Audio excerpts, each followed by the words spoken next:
माझ्या आयुष्यातला सर्वोच्च क्षण लोकसभेचा खासदार झाल्यानंतर आदरणीय आपल्या देशाचे नेते तुमचं आमचं सगळ्यांचं आधारस्तंभ आदरणीय खासदार शरदचंद्रजी पवार साहेब यांच्या हस्ते माझा सत्कार व्हावा ही माझ्या आयुष्यातली सर्वोच्च संधी किंवा क्षण असं मी म्हणेल। या कार्यक्रमाला आवर्जून उपस्थित असलेले आदरणीय खासदार शरदचंद्रजी पवार साहेब,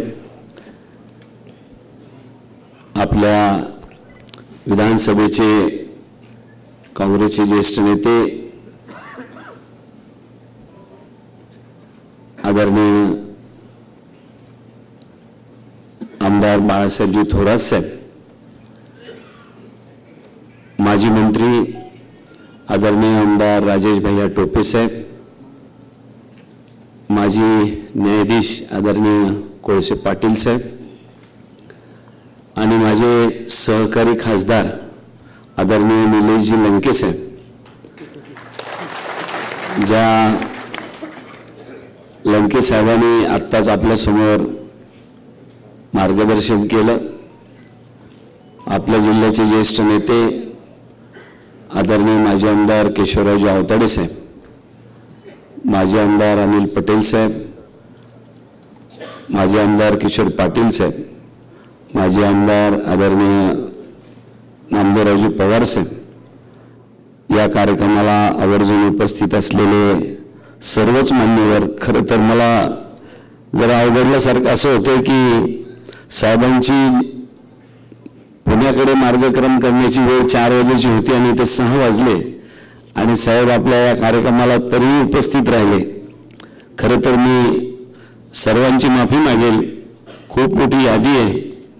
प्रकाशजी मुगदिया साहेब आहे, अशफाक सलामी आहे, सुभाषराव निकम आहे, मुजाहिद खान आहे, राजाभाऊ देशमुख आहे, निसार देशमुख आहे, पांडुरंगजी तांगडे, युसुफ शेख, हाजी खाजा शरफुद्दीन भाई, लहूजी शेवाळे, शिवानंदजी भानुशे, बबलू शेठ चौधरी, पुंडलिका पांबोरे, बाळू थोरात, नंदकुमार घोडेले, इब्राहिम पठाण, कांचन कुमार चाटे, कैसर आझाद, विलासबापू आवताडे, किरण पाटील डोंगगावकर, रविदादा काळे, जगन्नाथ काळे, भाऊसाहेब जगताप, संदीप बोरसे, आतिश पितळे, विनोद तांबे, भास्कर गायवट, विजय मनाळ, राजेंद्र काळे, संतोष शेजू, सर्जेराव चव्हाण, राहुल सावंत, कल्याण चव्हाण, सूर्यकांत गरड, पुंडलिक जंगले, गौरव जयस्वाल, विश्वास भैया आवताडे, मनोज गांगे, बाबासाहेब डांगे, मोतीलाल जगताप, अक्षय खेडकर, वरुण भैया पात्रीकर, निमेश पटेल, मनोज शेजू, पप्पूराज ठुबे, कैसर आझाद।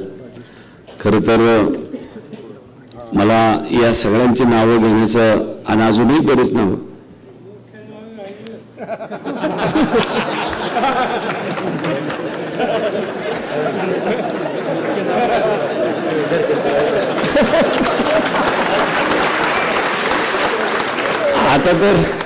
आता तर उठण्यात घ्यायची वेळ आली।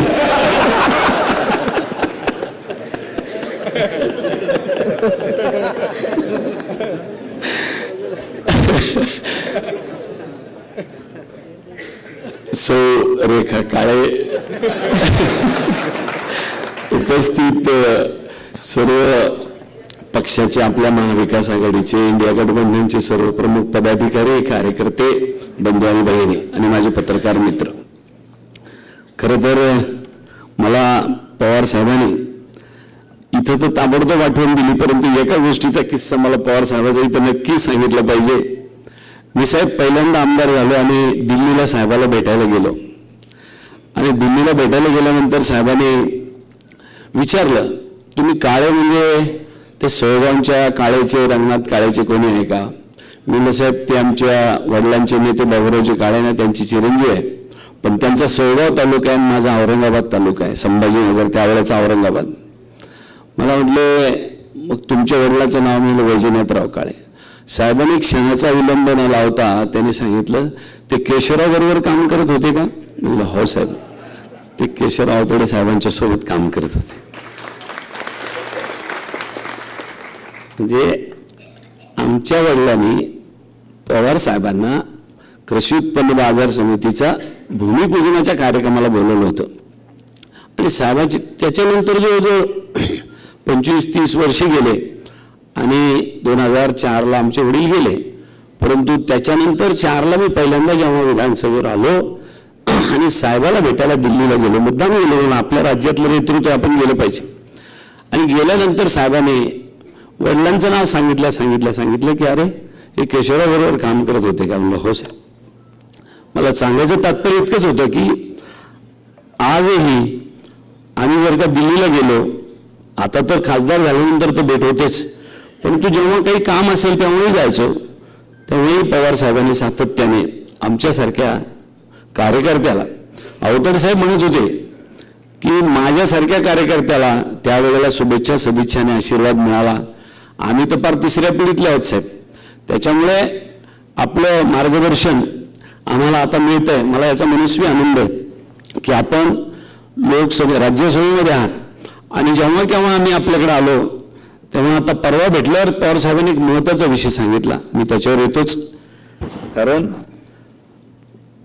साहेब या कालच्या लोकसभेच्या निवडणुकीमध्ये आपण सर्वांनी ठरवल्यामुळे खऱ्या अर्थाने या देशाचं संविधान वाचवण्याचं काम कोणी केलं असेल तर महाराष्ट्रामध्ये तुम्ही आहात. तुम्ही सगळ्याला सामावून घेतलं आणि सांगितलं मला काय माहित नाही, आपण सगळेजण एकत्र आलो पाहिजे आणि लढलं पाहिजे. त्याचा परिणाम काय असेल तर ती जालन्याच्या लोकसभेचा खासदार मी होऊ शकलो साहेब, ही वस्तुस्थिती आहे. मी मागच्या वेळेला 2009ला काँग्रेस आणि राष्ट्रवादी एकत्र होती, अवघ्या 8,000 मतांनी पराभूत झालो होतो. पण या वेळेला आपल्यासोबत आपण उद्धव साहेबांनाही सोबत घेतलं आणि त्याचा परिणाम झाला. किंबहुना आपण संविधान वाचवण्याची भूमिका घेतली आणि या जालना लोकसभेच्या निवडणुकीमध्ये 1,10,000 मतांनी लोकांनी मला निवडून दिलं. मी पहिल्यांदा तिकीट घ्यायच्या अगोदर साहेबांना भेटायला गेलो मुंबईला सिल्वर ओक बंगल्यावर.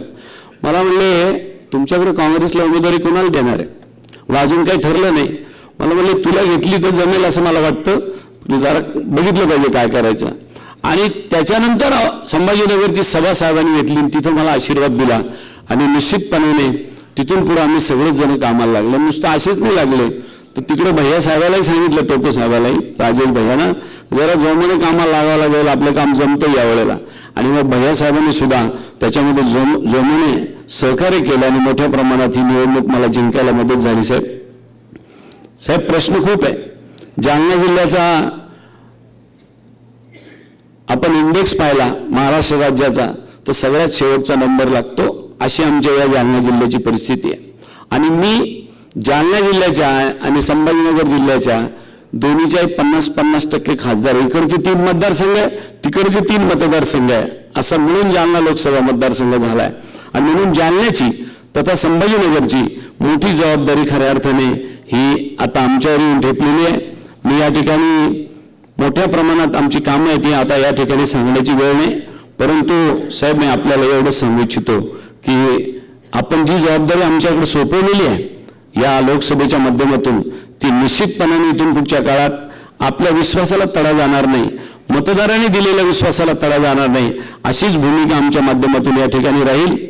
राहिला प्रश्न बाळासाहेबांनी, खरं साहेब तुम्ही आमदार होता खासदार झालो, नाही तर सगळ्यांच्या डोक्यात होते हे विधानसभा लढणार आहे आणि विधानसभा लढायची म्हणलो.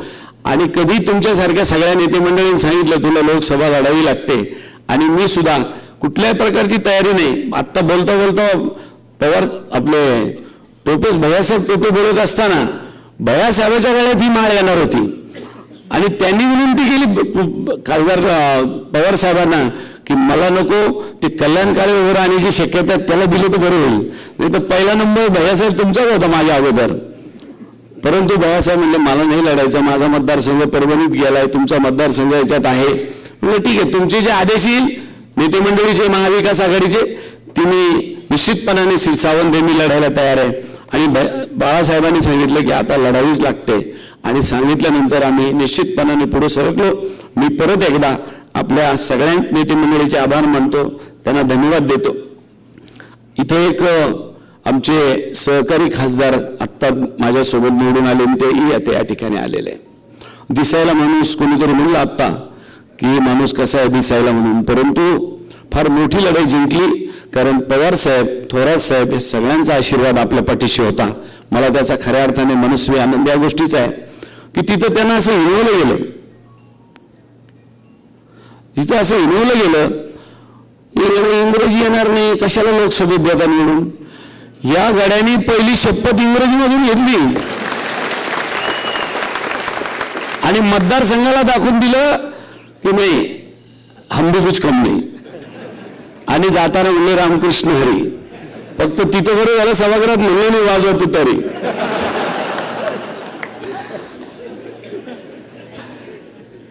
लंके साहेब, खऱ्या अर्थाने तुम्ही फार मोठी लढाई जिंकलात.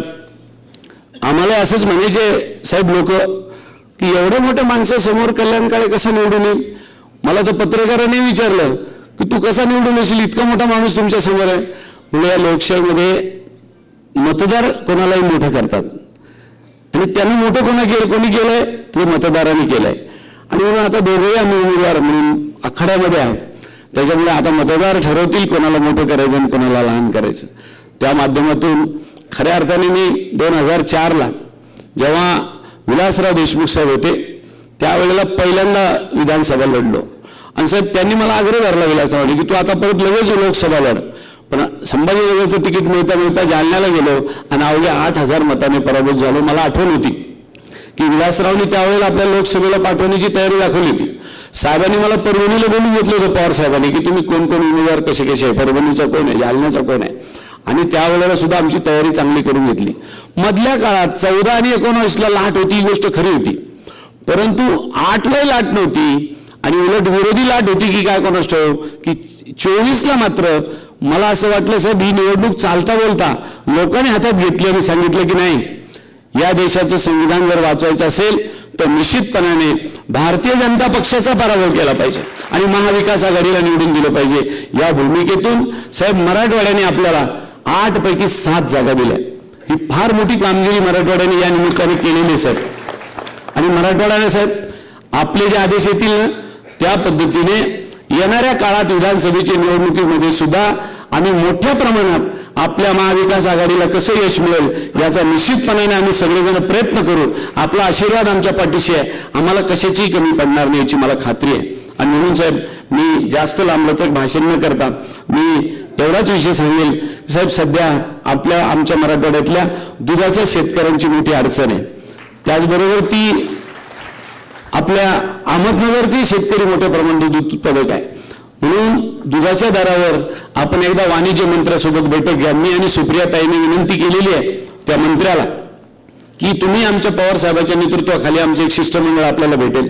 दुधाच्या दराच्या बाबतीत फार मोठा प्रश्न आहे. आपण जेव्हा कृषी मंत्री आणि वर केंद्रात असताना त्या वेळेला दुधाची पावडर परदेशात पाठवताना त्या निर्यातीवर काही ना काही अनुदान द्यायचे आणि आपल्या राज्यातले दुधाचे दर स्थिर ठेवायचे. परंतु दुर्दैवाने सध्या आपलं कोणी ऐकून घ्यायलावर नसल्यासारखं सरकार असल्यामुळे आपल्यालाच तिथे लीड घ्यावी लागेल आणि निश्चितपणाने काम करावं लागेल. आणि त्याचबरोबर सध्या शेतकऱ्याच्या पीक विम्याच्या बाबतीत तर हवालदिल झालेला आहे. शेतकरी कोणाजवळ जाऊन भांडावा हाही प्रश्न निर्माण झालाय. आणखीन एक प्रश्न आमच्या मराठवाड्यामध्ये तो म्हणजे जरांगे पाटलांनी एक मोठं आंदोलन या ठिकाणी सुरू केलेलं आहे. या संदर्भात सुद्धा साहेब आपल्याला पावलं उचलावे लागेल. तुमचा आशीर्वाद निश्चितपणाने आम्हा सगळ्यांना आहे. आम्हाला जेव्हा केव्हा कुठून तो आपण सांगाल त्यावेळेला सुद्धा आम्ही आघाडीवर राहू आणि तो प्रश्न सुद्धा मार्गी लावावा अशी आमची रास्त अपेक्षा आहे. त्याच्यातलं मी पवार साहेबाला परवा दिल्लीला भेटल्यानंतर त्यांनी मला एक भूमिका सांगितली. ते म्हणले या आंदोलनाची भूमिका अतिशय चांगली, त्याचा मार्ग तर निघेल कल्याण, परंतु आपल्या राज्यामध्ये एकेकाळी सगळ्या जाती धर्मामध्ये सौहार्दाचे संबंध होते, ते दुर्दैवाने कोणीतरी त्याला चितवणी अशी घालतंय या आंदोलनाच्या नंतर की कसं दोन समाजामध्ये ते निर्माण होईल. या पद्धतीची जी भूमिका आहे ती कुठेतरी थांबली पाहिजे, हे पवार साहेबांचे शब्द आहे. आणि या सरकारच्या माध्यमातून सध्याच्या राज्यातल्या सरकारच्या माध्यमातून जी चीड निर्माण करण्याचं काम केलं जातंय ते थांबवलं पाहिजे. आणि ते भूमिका साहेब मी आपल्यालाच विनंती करेल, या जाती धर्मातला तेढ निर्माण करण्यासाठी एक व्यासपीठ आपल्याला तात्काळ उभं करून त्याच्यात तुमच्यासारख्या नेते मंडळीला लीड घेऊन कुठेतरी छोट्या छोट्या सभा घेऊन या समाजातली तेढ निर्माण कमी करण्याचं काम सुद्धा आपल्यालाच करावं लागेल. ते ही जी सध्याची नेतृत्व करणारी मंडळी ही करणार नाही, हेही या प्रसंगी मी आपल्याला सांगू इच्छितो साहेब. आणि परत एकदा आपल्या खरं तर आपले द्यावे तेवढे धन्यवाद थोडे आहे की माझ्यासारख्या एका छोट्याशा कार्यकर्त्याचा आपल्या हातून सत्कार व्हावा, सन्मान व्हावा, ही माझ्या आयुष्यातली मोठी उपलब्धी आहे. परत एकदा साहेबांच्या बद्दल एवढंच म्हणेल की जगद्गुरू तुकोबारायांनी सांगितलंय, आपुले हिता असे जो जागता, धन्य माता पिता तयाची, कुणी कन्या पुत्र होती जे सात्विक, तयाचा हरिक वाटे देवा. गीता भागवत करीती श्रवण आणि चिंतन विठोबाचे, तुका म्हणे मज हो तयांची सेवा, तरी माझ्या दैवा पार नाही. या पद्धतीच्या जगद्गुरू तुकोबारायांचा अभंग आहे. तो हेच म्हणतो साहेब की तुमच्यासारखा माणूस या देशामध्ये जन्माला आला तो आमचं भाग्य आहे असं आम्ही मानतो. आणि त्या माध्यमातून या राज्याची घडी, या देशाची घडी पुन्हा कधी विस्कटणार नाही असं काम परमेश्वर आपल्या हातून करून घेऊ अशी प्रार्थना करतो आणि थांबतो. धन्यवाद. जय हिंद, जय महाराष्ट्र.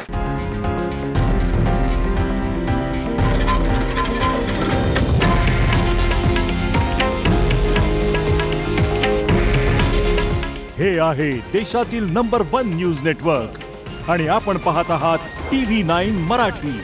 काळजी तुमची, हित महाराष्ट्राचं.